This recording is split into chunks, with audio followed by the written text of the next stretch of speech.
Doctor Mohammad ইউনূসের আসা মানে itself BNP আরও নানা কিছু দেওয়া, ঠিক যেমন মার্কিন বাণিজ্য চুক্তি আমাদের কাছে অনেক বিষয় হয়ে দাঁড়িয়েছে, সেটা আরও আমাদের পররাষ্ট্রমন্ত্রীকে আমি ভুলতে চাই না, তো ওনাকেও আমি স্মরণ করতে চাই, তিনিও একটা গুরুত্বপূর্ণ সোর্স অফ ইনফরমেশন, ইম্প্যাক্ট ফেলেন। ছোট্ট একটা প্রশ্ন, বিএনপিকে দলকে নাকি রাষ্ট্রকে প্রাধান্য দেবে বলে মনে হয়? এই মুহূর্তে বিএনপি দলকে প্রাধান্য দিবে। একটু বলবেন কি আসলে আপনার কি মনে হয়, যদিও কয়েকটি গণমাধ্যম, একটি গণমাধ্যমে এসেছে এবং আলোচনায় এসছেন ডক্টর ইউনূসও, যেটা বারবার আমরা শুনতে পাচ্ছি এগিয়ে আছেন মির্জা ফখরুল ইসলাম আলমগীর রাষ্ট্রপতির এই দৌড়ে। আপনার কি মনে হয় আসলে বিএনপি কি তাদের রাজনৈতিক অঙ্গন ছাপিয়ে নতুন কোনো চিন্তা ভাবনা করতে পারে কিনা? সিভিক রয়্যাল রিসর্ট কিনুন আভিজাত্য, নিশ্চিত করুন ভবিষ্যৎ। আপনাকে অনেক ধন্যবাদ। আমার সহ-আলোচককে শুভেচ্ছা। প্রথম কথা হচ্ছে যে দেখেন, ঠিক এই মুহূর্তে রাষ্ট্রপতির যেই এটা তো আসলে ইটসেলফ এটার মধ্যেই অনেক কিছু ছিল যখন রাষ্ট্রপতি হলো, কারণ রাষ্ট্রপতি আপনার পদত্যাগ করার এই ব্যাপারটা তো একটা নিয়মিত বিরতি পরপর একটা আন্দোলনের মধ্যে দিয়ে গেছে।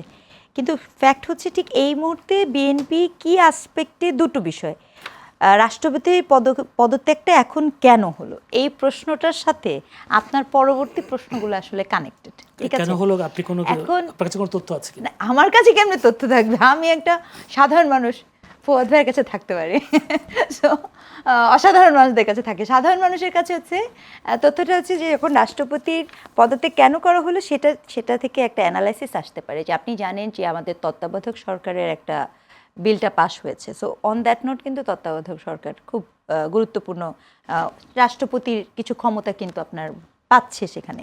এটা হচ্ছে 1 নাম্বার। 2 নাম্বার, মানেন বা না মানেন, রয়টার্সে আমাদের যে সাবেক প্রধানমন্ত্রী ছিলেন তিনি যখন ঘোষণা দিয়েছেন তিনি ডিসেম্বরে আসবেন, ইন এনি কেস এটা যদি হয়ে থাকে এবং দেশে যদি উনি আসা মানেই হচ্ছে একটা রাজনৈতিক অস্থিরতা হওয়া, সেটা আপনি তার এক্সিকিউশন করেন, প্রসেস করেন, অস্থিরতা একটা হবেই, সেটা ভিন্ন প্রসঙ্গ। এখন সেটা কে কীভাবে ট্যাকেল দেবে, সেটা যদি কোনো কিছু হয় তখন কিন্তু আবার রাষ্ট্রপতির পদটা একটা গুরুত্বপূর্ণ পদ হতে পারে, এটা আরেকটা, সবই কিন্তু হাইপোথিসিস, ঠিক আছে, কোনো তথ্য সূত্র তো নাই। তৃতীয়ত যেটা আসতে পারে সেটি হচ্ছে যে আপনার প্রি অ্যাডজাস্টমেন্ট, ঠিক আছে, মানে আগে থেকে বলা, কারণ আপনি যদি রাষ্ট্রপতির পড়েন, পদত্যাগপত্রটা পড়েন, ওই পদত্যাগপত্রের মধ্যে খুব ইন্টারেস্টিং একটা রোগ আছে, কি যেন অটোনমিক নিউরোপ্যাথি।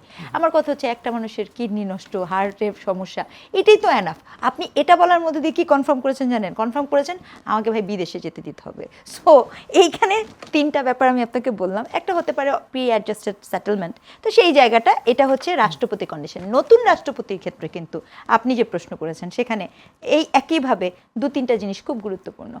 ঠিক এই মুহূর্তে আসলে আমি সময়টা মিলাতে পারিনি, মানে রাষ্ট্রপতি নিয়োগের একটা সময় আছে কিন্তু খুব ইন্টারেস্টিং, কারণ আপনার রাষ্ট্রপতি নিয়োগ হয় কিন্তু 4 বছর মেয়াদি, না 5 বছর মেয়াদি, ফুয়াদ ভাই 5 বছর মেয়াদি, তাহলে 5 বছর মেয়াদি গভর্নমেন্ট থাকবে, 5 বছর মেয়াদি, তো সেই হিসাবে আপনি যদি এখন যাকে নিচ্ছেন তাহলে আরেকটু, আমার হিসাবে আরেকটু পরে হওয়ার কথা ছিল, কিন্তু সামহাও একটু আগে হয়ে গেল, যাই হোক।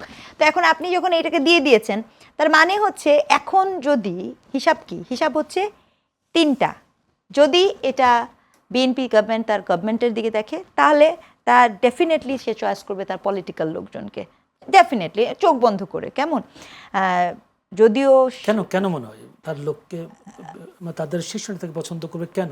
না, শীর্ষ নেতাকে এখানে দেখেন, এখানে একজন না মানুষের নাম আমি ব্যক্তিগতভাবে বলতে চাই, এটা একজন নাগরিকের জায়গা থেকে, যেমন মনে করেন মির্জা ফখরুল ইসলাম আলমগীর, তিনি তো আপনার দীর্ঘদিন এখানে এই যখন বেগম খালেদা জিয়া এসেতে ছিলেন, তারেক রহমান ছিলেন না, আসলে ওনার লিডারশিপই তো পুরো দলটি টিকে ছিল, সো এটা একটা হতে পারে, এটা একটা বিষয়, কারণ উনি মনে হয় বয়োজ্যেষ্ঠও একটা বিষয়, সেটা একটা বিষয়। আরও অনেক গুরুত্বপূর্ণ নাম আপনি তো বললেন, খন্দকার মোশাররফ হোসেন আছেন, মঈন আছেন, তো এরকম অনেকে আছেন।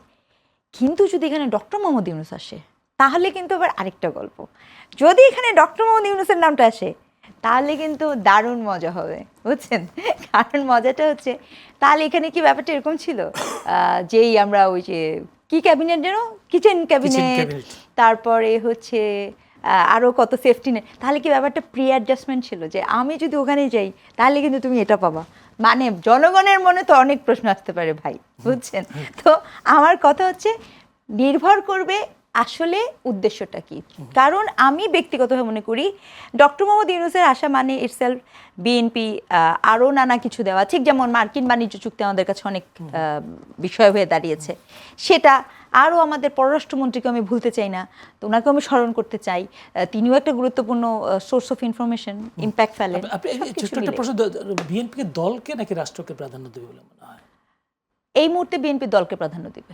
সিভিক রয়্যাল রিসর্ট, কিনুন আভিজাত্য, নিশ্চিত করুন ভবিষ্যৎ।